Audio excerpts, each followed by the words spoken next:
Sexual violence. Knowledge is power. What is sexual violence? Sexual violence is a term that refers to any act of sexual abuse, sexual assault, or rape.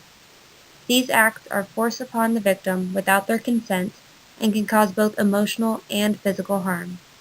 Some examples are forced penetration, unwanted sexual contact, and unwanted sexual experiences without contact. What is consent? Consent is an agreement between participants to engage in sexual activity. There are many ways to give consent. Consent doesn't have to be verbal, but verbally agreeing to different sexual activities is the best approach. Who is at risk? Sexual assault can happen to anybody. However, some groups are at larger risk. These include women, teens, older adults, those with a history of sexual assault, those who use drugs and alcohol, poverty, Native Americans, and those with high-risk sexual behavior. At least 1 in 6 women and nearly 1 in 33 men will experience sexual assault at least once in their life. So, who experiences sexual assault most? Although all age groups are at risk for sexual violence, 35.8% of sexual assaults occur when the victim is between 12 and 17.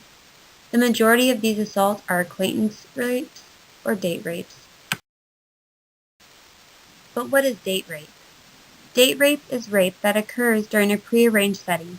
It can be a boyfriend, a date, or somebody you just met. The use of drugs often plays a part.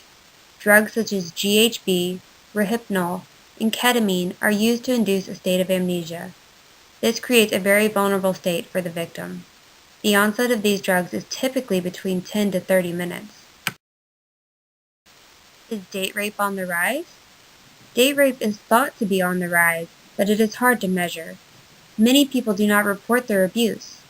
Reasons include that they believe it is their fault, they fear reprisal, or they fear they won't be believed due to not being able to clearly remember the incident. There are many common reactions to sexual assault. Some of the psychological reactions are shock, fear, anxiety, PTSD, suicidal ideation, and depression. Some of the physical symptoms can include chronic pain, GI disorders, migraines and frequent headaches, STIs, cervical cancer, and genital injuries. So, what resources are available to those who have become victims? There are sexual assault response teams available across the country. They work with many other agencies to assist victims of sexual violence. The agencies involved are mental health agencies, rape crisis advocates, law enforcement, sexual assault nurse examiners, and attorneys. There is also the National Sexual Abuse Hotline, which is available 24/7. If you or someone you know needs help, please call 1-800-656-HOPE.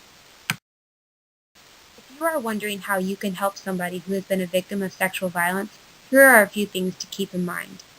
Do not judge them or cast disbelief. Do not minimize what has happened, and do not decide what is best for them. You should be supportive and let them know that you believe them. Ask them what you can do to help, and encourage them to seek help. I hope this presentation helped you understand sexual violence a little better. If you would like more information, please refer to the references page that I have attached. There you can visit the sites that I use to enhance my knowledge of sexual violence. Remember, knowledge is power. Thank you.